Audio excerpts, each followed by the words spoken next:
电子邮件配合那个朗读的程式可以念出声音来。完白右上方3个点，选朗读。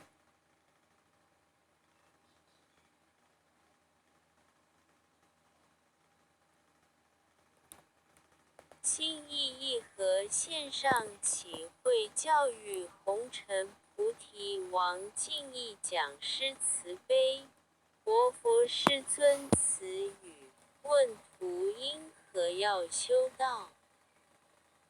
为了生死大因缘，广业链接。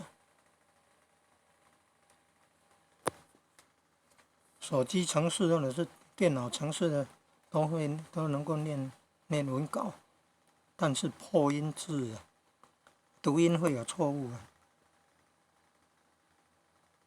破音字读音会有错误要能够谅解